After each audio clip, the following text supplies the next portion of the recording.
छतरपुर में आजाद समाज पार्टी की संकल्प यात्रा में दिखी अपार भीड़। दामोदर यादव ने पाखंडबात करने वाले बड़े बड़े संतों को इशारे एवं सरकार और विधायकों पर साधा निशाना। आजाद समाज पार्टी कांशीराम भीम आर्मी की संयुक्त संकल्प यात्रा का आयोजन छतरपुर के अटल सभागृह में प्रशासन की तय समय सीमा एवं गाइडलाइन के अनुसार किया गया।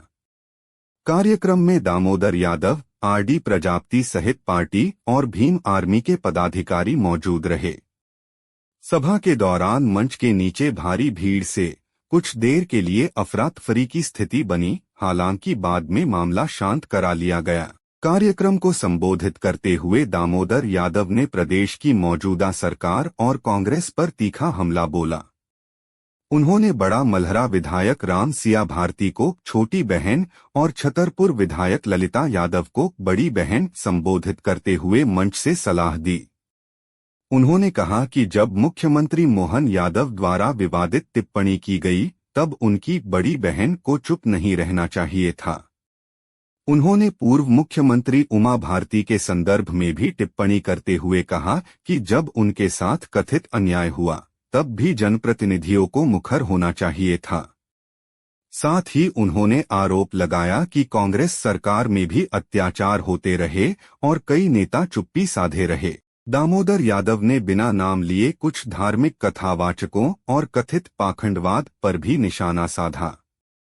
उन्होंने कहा कि संविधानवादी ताकतें आडंबर और पाखंड को खत्म कर सामाजिक न्याय की स्थापना करना चाहती हैं।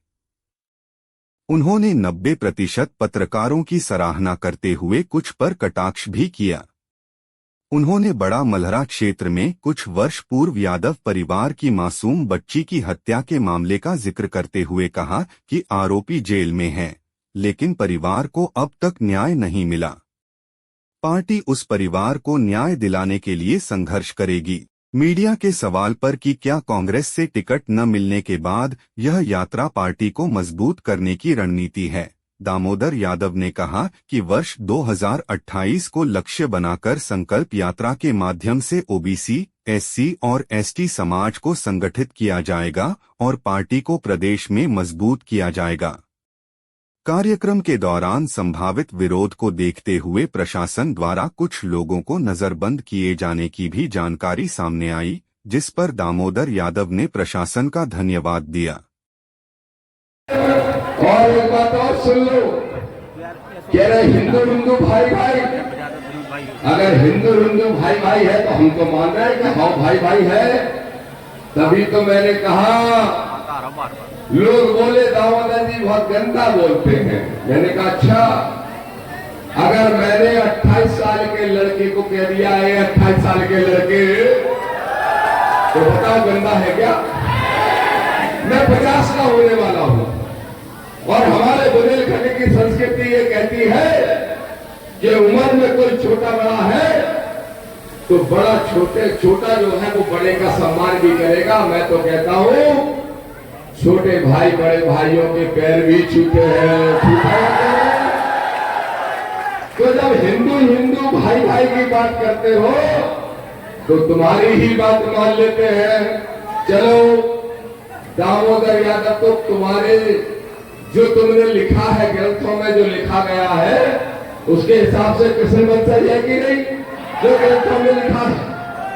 तो बताओ, हिंदू भाई कहने वालों, दामोदर को बड़ा भाई मान के उसके पैर छू के आशीर्वाद लेने का काम करते हैं। तो मैं गलत कह के सही भाई हूं ना, हिंदू होने के नाते भाई हूं ना। तो बताओ 50 साल का बड़ा कि 28 साल का बड़ा? तो बताओ 50 साल वाले के पैर छू के आशीर्वाद लेना चाहिए, जो विधायक भी लेना चाहिए कि संविधान की बात कर रहे हैं और परंपराओं की बात कर रहे हैं। परंपरा बुंदेलखंड की ये परंपरा है कि नहीं है? अब कुछ लोग बुंदेलखंड को बिगाड़ना चाहते हैं। कैसे? आप ही सोचो जरा, बताओ, अगर भारत के संविधान में लिखा है, उसकी प्रस्तावना में ही लिखा है कि ये भारत, भैया जरा ऊपर कर तो जाए, हमारे मुंह पर नहीं फिराओ। देखिए आज की छतरपुर की सभा में मैंने जितनी उम्मीद की थी उससे ज्यादा जोश मुझे नौजवानों में दिखाई दिया। और ये जोश इस बात का प्रमाण है कि ना सिर्फ दामोदर, ना सिर्फ आदरणीय चंद्रशेखर आजाद जी या विनय रतन जी, बल्कि इस प्रदेश का एक एक संविधानवादी आडंबर पाखंड को खत्म करके संविधानवादी सोच को स्थापित करना चाहता है। मैं सभी नौजवानों को, सभी पत्रकार साथियों को, यहाँ के प्रशासन के लोगों को धन्यवाद देते हुए ये वादा करता हूँ कि आडंबर पाखंड को के नाम से इस प्रदेश को बनाने की कोशिश करने वाले लोगों के मंसूबे कभी सफल नहीं होंगे। हर हाल में, चूंकि ये धरती बाबा साहब अम्बेडकर ने यहाँ जन्म लिया, तो हर हाल में बाबा साहब की धरती बन के रहेगी, ये हमने तय किया। बड़ा मनाना में यादव परिवार की एक बेटी, मासूम बेटी को कुचल के उसकी हत्या कर दी गई थी और साथ में उसके साथ रेप हुआ था। आज भी वो परिवार भटक रहा है। नहीं, मैं जानकारी करूंगा। ऐसे कोई भी परिवार होंगे तो हमारी पार्टी के नेताओं और हमसे संपर्क करें। टारगेट क्या किसी जाति है या बाबाओं से है? कोई जाति, कोई वर्ग, कोई धर्म का विरोधी ना दामोदर है, ना आदरणीय चंद्रशेखर आजाद जी है, ना हमारा एक भी नेता साथी है। हम सिर्फ मानवतावादी सोच को स्थापित करते हुए संविधान की रक्षा करना चाहते हैं, लोगों को उनके हक अधिकार दिलाना चाहते हैं। जो लोग दूसरों के हक अधिकार छीनने का काम कर रहे हैं और धर्म को उसका औजार बना रहे हैं, उनको मेरे आने से प्रॉब्लम हो रही थी। प्रशासन को, सरकार को धन्यवाद कि उन्होंने काम करा। आप मुझसे ज्यादा समझदार हैं। हम किनको सारा कर रहे थे? हम संवैधानिक लोग हैं। हमने अगर कोई वादा किया था तो हमने उसको निभाया है।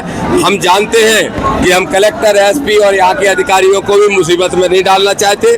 अगर उन्होंने अनुमति दी, क्योंकि वो हमारा संवैधानिक अधिकार था, तो उनको देना ही पड़ता, नहीं तो आज आंदोलन होता। तो उस अनुमति के शर्तों के हिसाब से भी हम सब साथियों ने बात रखी। संविधान में टिकट मांगी थी आपने, टिकट मांगी थी, आपको टिकट नहीं दी, इसलिए आपने मैंने खुद के लिए कभी कोई टिकट नहीं मांगी। और दामोदर यादव जब से राजनीति कर रहा है तब से इतना छोटा नहीं है कि उसने अपनी पार्टी से टिकट मांगी हो।